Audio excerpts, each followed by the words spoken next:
नमस्कार प्यारे बच्चों, आशा करती हूँ आप कुशल मंगल होंगे, अपनी सेहत और अपनी पढ़ाई का पूरा ध्यान रख रहे होंगे और आज की इस वीडियो का बेसब्री से इंतजार कर रहे होंगे। तो चलिए आज की ये वीडियो शुरू करते हैं। आपको बता दें कि आज जो हम करने जा रहे हैं वो हमारे साथ जुड़ा है और हम उसके साथ जुड़े हैं। ऐसा क्या है? ये है कक्षा 7 की भूगोल की पुस्तक का पहला अध्याय, पर्यावरण।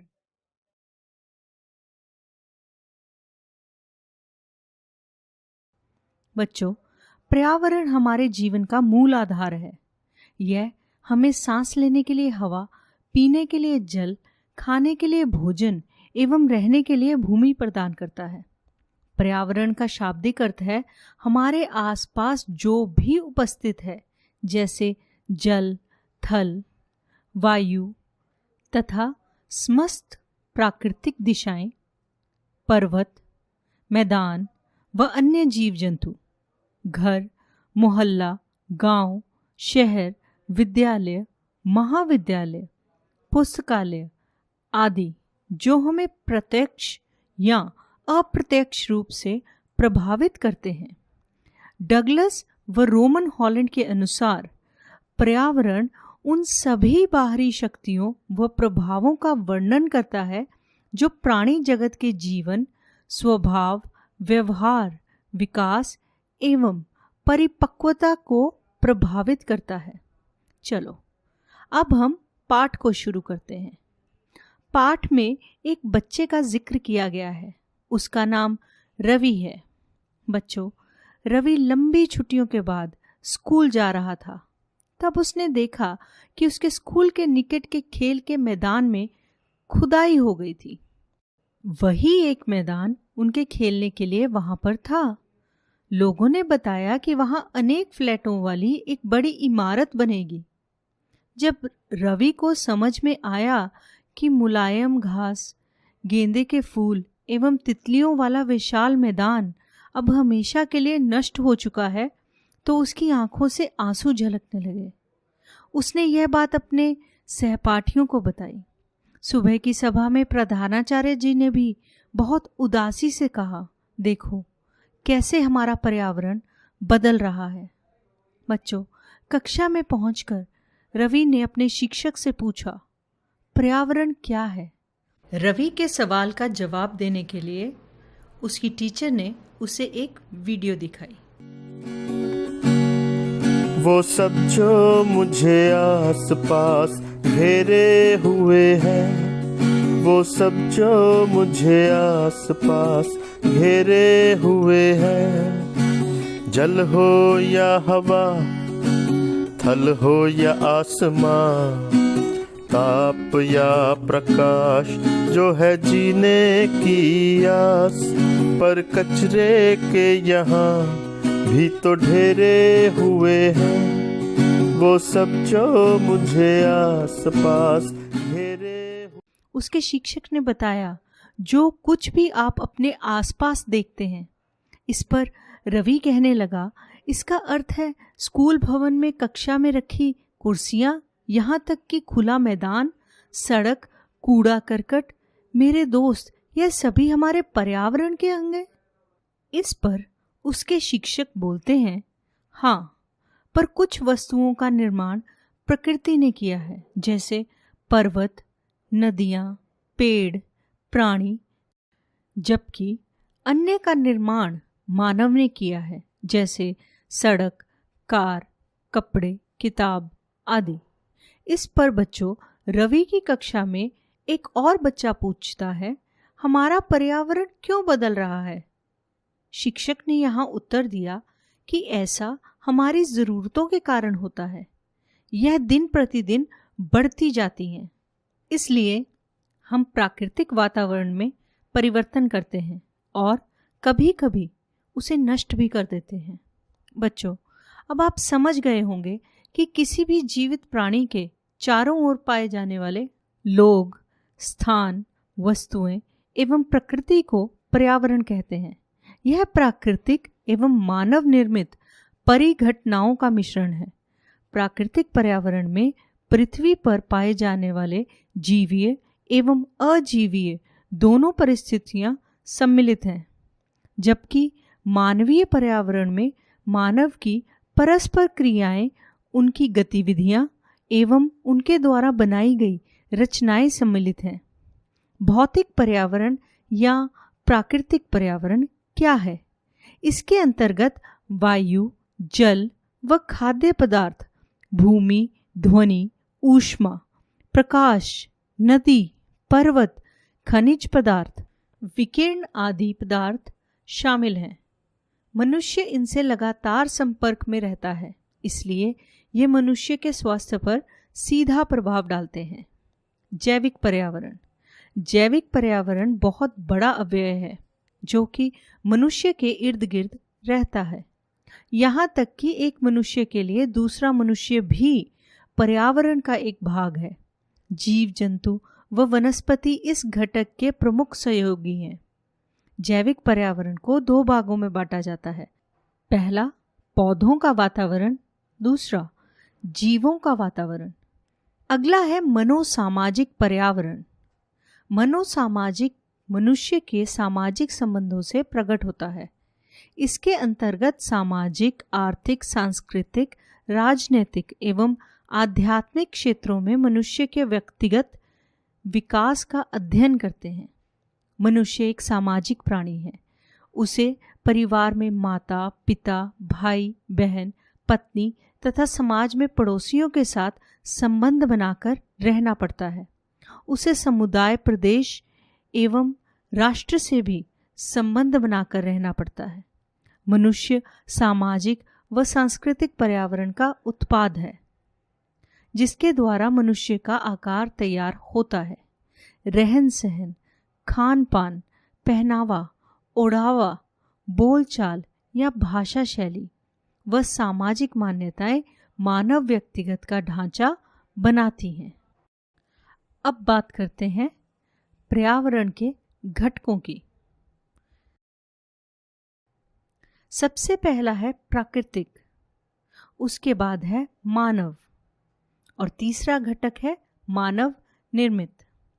सबसे पहले हम बात करेंगे प्राकृतिक घटक की, जिसमें हमें वायुमंडल, स्थल मंडल, सजीव जिसे हम जैव मंडल भी कहते हैं, जल मंडल, ये सब आते हैं। उसके बाद बारी आती है मानव की। इसमें एक व्यक्ति, परिवार, समुदाय, धर्म, शैक्षिक संस्थान, आर्थिक संस्थान तथा राजनीतिक स्थिति आते हैं। इसके बाद वो सब चीज़ें आती हैं जो मानव ने बनाई हैं, मानव निर्मित। इसमें आते हैं पार्क, पुल, सड़क, स्मारक, उद्योग तथा इमारतें। बच्चों, पर्यावरण यानी एनवायरनमेंट शब्द की उत्पत्ति फ्रेंच शब्द एनवायरोनेर से हुई है, जिसका अर्थ है पड़ोस। बच्चों, अब हम पढ़ेंगे प्राकृतिक पर्यावरण के बारे में। भूमि, जल, वायु, पेड़, पौधे तथा जीव जंतु मिलकर प्राकृतिक पर्यावरण बनाते हैं। सौरमंडल का पृथ्वी ही एक ऐसा ग्रह है जिस पर मानव जीवन, वनस्पति जीवन और पशु जीवन विकसित हो सका। पृथ्वी पर मानव सभ्यता और संस्कृति की प्रगति हुई। पृथ्वी को भूमंडल भी कहते हैं। इसके 4 मंडल हैं। प्राकृतिक पर्यावरण में जल मंडल, वायुमंडल, स्थल मंडल एवं जैव मंडल शामिल हैं। सबसे पहले बात करते हैं स्थल मंडल की। पृथ्वी के सबसे ऊपर की ओर ठोस परत पाई जाती है। यह अनेक प्रकार की चट्टानों, मिट्टी तथा ठोस पदार्थों से मिलकर बनी होती है। इसे ही स्थल मंडल कहते हैं। स्थल मंडल में भूमि भाग व समुद्री तल दोनों ही आते हैं। स्थल मंडल संपूर्ण पृथ्वी का केवल 3/10 भाग है। शेष 7/10 भाग समुद्र ने ले लिया है। स्थल मंडल वह क्षेत्र है जो हमें वन, कृषि एवं मानव बस्तियों के लिए भूमि, पशुओं को चराने के लिए घास स्थल प्रदान करता है। यह खनिज सभ्यता का भी एक स्रोत है। यह चट्टानों एवं खनिजों से बना होता है, मिट्टी की पतली परत से ढका होता है। यह पहाड़, पठार, मैदान, घाटी आदि जैसी विभिन्न स्थल कृतियों वाला विषम धरातल होता है। यह स्थलाकृतियां महाद्वीपों के अलावा महासागर की सतह पर भी पाई जाती हैं। जलमंडल। जलमंडल से अर्थ जल की उस परत से है जो पृथ्वी की सतह पर महासागरों, झीलों, नदियों तथा अन्य जलाशयों के रूप में फैली है। यह सभी प्राणियों के लिए आवश्यक है। 97.3% महासागरों और सागरों में है। शेष 2.7 हिमनदी और बर्फ के पहाड़ों, मीठे जल की झीलों, नदियों और भूमिगत जल के रूप में पाया जाता है। वायुमंडल। भूमंडल का तीसरा मंडल वायुमंडल है। स्थल मंडल व जल मंडल के चारों ओर गैसों जैसे पदार्थों का एक आवरण है। इसमें नाइट्रोजन, ऑक्सीजन, कार्बन डाइऑक्साइड व अन्य गैसें, मिट्टी के कण, पानी की भाप एवं अन्य अनेक पदार्थ मिले हुए हैं। इन सभी पदार्थों के मिश्रण से बने आवरण को वायुमंडल कहते हैं। पृथ्वी का गुरुत्वाकर्षण बल अपने चारों ओर के वायुमंडल को थामे रखता है। वायुमंडल पृथ्वी की रक्षा करने वाला रोधी आवरण है। यह सूर्य के गहन प्रकाश व ताप को नरम करता है। इसकी ओजोन, जिसे O3 परत, सूर्य से आने वाली अत्यधिक हानिकारक पराबैंगनी किरणों को सोख लेती है। इस प्रकार यह जीवों की विनाश होने से रक्षा करती है। वायुमंडल में परिवर्तन होने से मौसम एवं जलवायु में परिवर्तन होता है। अब बात करते हैं जैव मंडल की। जैव मंडल का विशिष्ट लक्षण यह है कि वह जीवन को आधार प्रदान करता है। यह एक विकासात्मक प्रणाली है। इसमें अनेक प्रकार के जैविक व अजैविक घटकों का संतुलन बहुत पहले से क्रियाशील रहता है। जीवन की इस निरंतरता के मूल में अन्योन्य आश्रित संबंधों का एक सुगठित तंत्र काम करता है। वायु, जल, मनुष्य, जीव जंतु, वनस्पति, लवक, मिट्टी एवं जीवाणु, ये सभी जीवन चरण प्रणाली में अदृश्य रूप से एक दूसरे से जुड़े हुए हैं और यह व्यवस्था पर्यावरण कहलाती है। यह पृथ्वी का वह संकीर्ण क्षेत्र है जहाँ स्थल, जल एवं वायु मिलकर जीवन को संभव बनाते हैं। सौर ऊर्जा सूर्य से प्राप्त होती है। ये जैव मंडल को सजीव बनाए रखती है। जैव मंडल को मिलने वाली कुल ऊर्जा का 99.98% भाग इसी से प्राप्त होता है। पारितंत्र।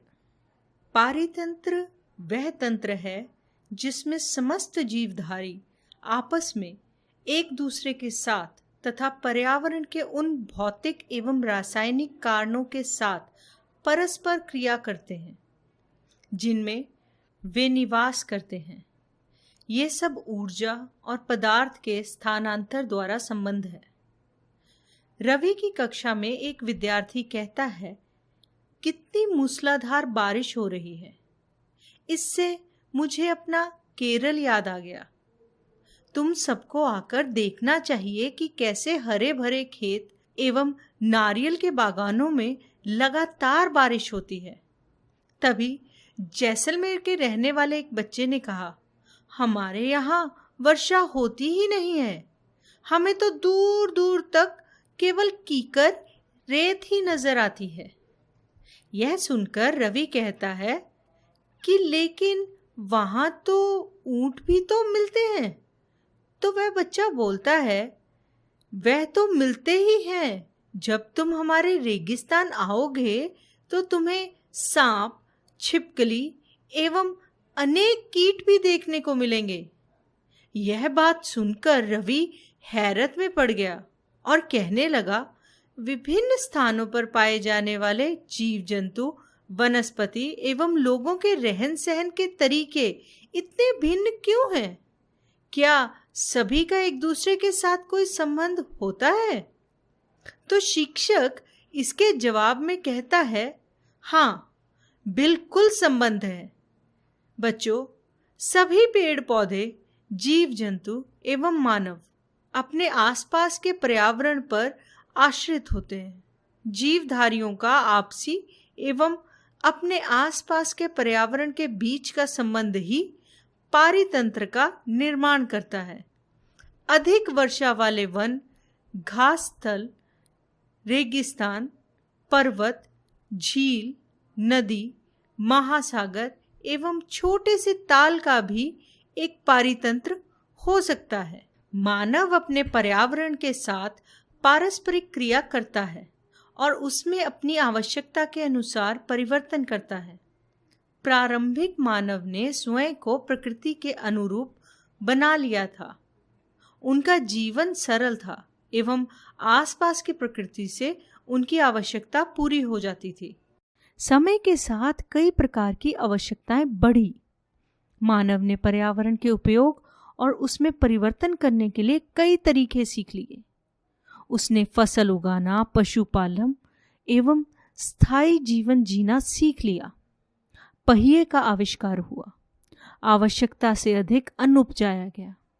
वस्तु विनिमय पद्धति का विकास हुआ। व्यापार आरंभ हुआ। वाणिज्य का विकास हुआ। औद्योगिक क्रांति से बड़े पैमाने पर उत्पादन प्रारंभ हो गया। परिवहन तेज गति से प्रारंभ हुआ। सूचना क्रांति से पूरे विश्व में संचार सहज और द्रुत हो गया। पर्यावरण के हानिकारक तत्व, हानिकारक गैसें।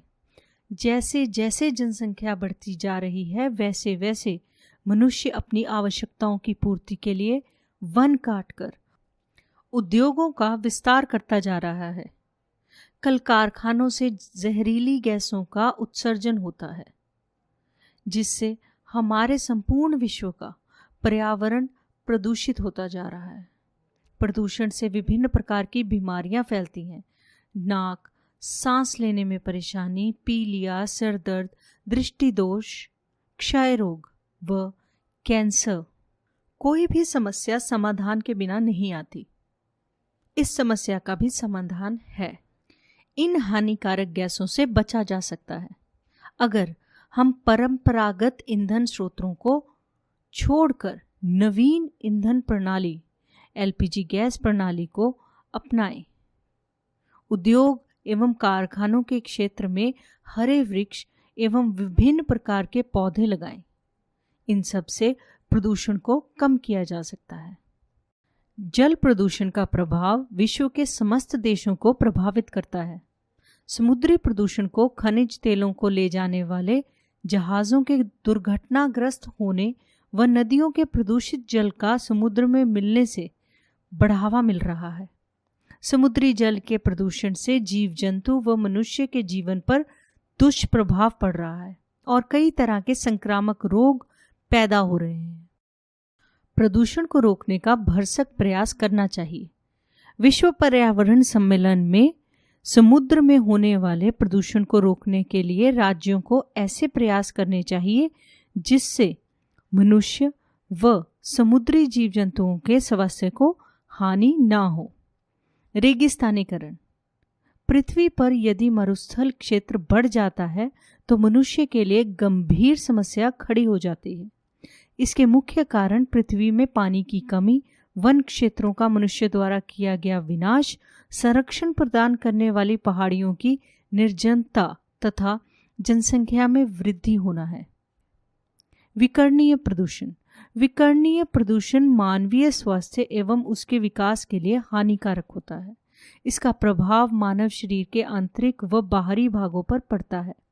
इसलिए रेडियोधर्मी विकिरण से बचना चाहिए। इन किरणों के उपयोग को विशेष परिस्थिति में स्वीकार करना चाहिए तथा इसके अधिक प्रयोग से बचना चाहिए। पर्यावरण की आवश्यकता। प्रकृति का क्षेत्र अधिक विस्तृत तथा रहस्यमय है, जो कि पर्यावरण के साथ जुड़ा हुआ है। मनुष्य विकसित तथा सामाजिक प्राणी है, इसलिए वह प्राकृतिक घटनाओं का ज्ञान व उसके कारण ढूंढता है। खेत, बगीचे, नदी, झरने आदि व जंतु आदि पर्यावरण को सुंदर व स्वच्छ बनाते हैं। प्रकृति की गोद में बालक जाकर प्राकृतिक दृश्यों का बोध करता है और आंखों से देखकर, हाथों से स्पर्श कर समझ लेता है। यूनिसेफ ने प्राथमिक स्तर पर एक योजना पर्यावरणीय शिक्षा विद्यालयों में शुरू कर दी है। इसके द्वारा विद्यार्थियों को शिक्षण दिया जाता है, जिससे वे पर्यावरण के प्रति जागरूक भी हो जाते हैं। रवि की कक्षा में मिजोरम की एक लड़की है। वह अक्सर अपने स्थान की हरियाली की बात करती है। खेल का मैदान नष्ट होने के कारण रवि की उदासी देखकर वह उसे आने वाली छुट्टियों में अपने घर मिजोरम आने को कहती है। इस पाठ को पढ़कर हमें पर्यावरण को समझने में सहायता मिलती है। किस तरह मानव ने पर्यावरण के घटकों का इस्तेमाल करना शुरू कर दिया और उससे क्या क्या नुकसान प्रकृति को झेलने पड़ रहे हैं। कई बार हम उन चीज़ों की अहमियत तब तक नहीं जान पाते जब तक वो हमसे छिन नहीं जाती। पर्यावरण के संदर्भ में ऐसा ना हो, ये हम सब के लिए अच्छा है। जब जागो तभी सवेरा। चलिए, आज हमने जो किया, अब जानते हैं कि आपने सीखा क्या। अब मैं आपसे एक सवाल पूछूंगी, उसके 3 उत्तर हैं। आपको सही उत्तर बताना है। चलिए बताइए, इनमें से कौन सा प्राकृतिक परितंत्र नहीं है? पहला मरुस्थल, दूसरा ताल, तीसरा वन। बिल्कुल सही जवाब, ताल। ताल एक मानव निर्मित परितंत्र है। इनमें से कौन सा मानवीय पर्यावरण का घटक नहीं है? स्थल, धर्म, समुदाय। बिल्कुल सही जवाब, स्थल मानवीय पर्यावरण का घटक नहीं है।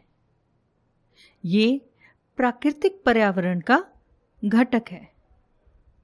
इनमें से कौन सा मानव निर्मित पर्यावरण है?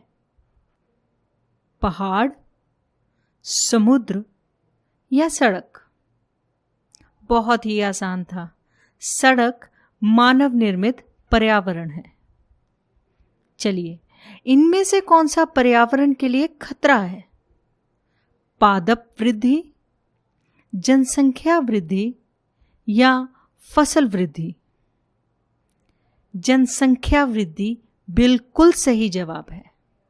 चलिए, अब आपको अपनी स्क्रीन पर बाएं हाथ पर कुछ शब्द दिख रहे होंगे और दाएं हाथ पर कुछ वाक्य।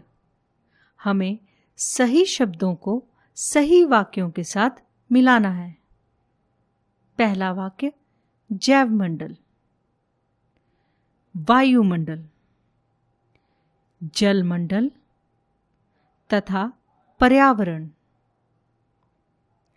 जैवमंडल वह संकीर्ण क्षेत्र जहां स्थल, जल एवं वायु पारस्परिक क्रिया करते हैं। वायुमंडल पृथ्वी को घेरने वाली चादर। जलमंडल जलीय क्षेत्र। पर्यावरण जीवों एवं उनके परिवेश के बीच संबंध। चलिए, अब कुछ रिक्त स्थानों की पूर्ति करेंगे। विश्व पर्यावरण दिवस को खाली स्थान मनाया जाता है 5 जून को। सभी पदार्थों के मिश्रण से बने आवरण को रिक्त स्थान कहते हैं। वायुमंडल पहाड़ को हम पर्यावरण नहीं बोल सकते, मानव निर्मित। पर्यावरण के लिए खतरा है। जनसंख्या वृद्धि। जलीय क्षेत्र को जलमंडल कहते हैं। कैसा लगा आज का वीडियो? आशा करती हूं आपको पसंद आया होगा और आप जान पाए होंगे कि किस तरह वो सब जो आपके आसपास है आपसे जुड़ा हुआ है और किस तरह हम अपने पर्यावरण से जुड़े हुए हैं। हमें पर्यावरण ने प्रेम स्वरूप में बहुत सी भेंटें दी हैं और किस तरह अब हमारा कर्तव्य बनता है इसको बचाने का। हम नई वीडियो के साथ जल्द ही वापस आएंगे।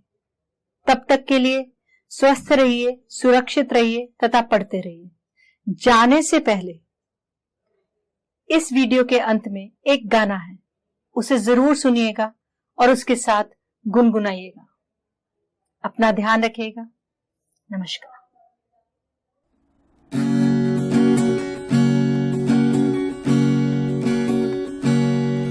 वो सब जो मुझे आस पास घेरे हुए हैं, वो सब जो मुझे आस पास घेरे हुए हैं, जल हो या हवा, थल हो या आसमां, ताप या प्रकाश, जो है जीने की आस, पर कचरे के यहाँ भी तो ढेरे हुए हैं, वो सब जो मुझे आस पास घेरे हुए हैं। कुछ दिया कुदरत ने, कुछ इंसान ने दिया, मिलकर इन सब ने जीवन आसान था किया। धरती ने देने में कुछ कम ना दिया, पर हमने बदले में इसको सन कर दिया। कुदरत की देन के हम लुटेरे हुए हैं, वो सब जो मुझे आस पास घेरे हुए हैं।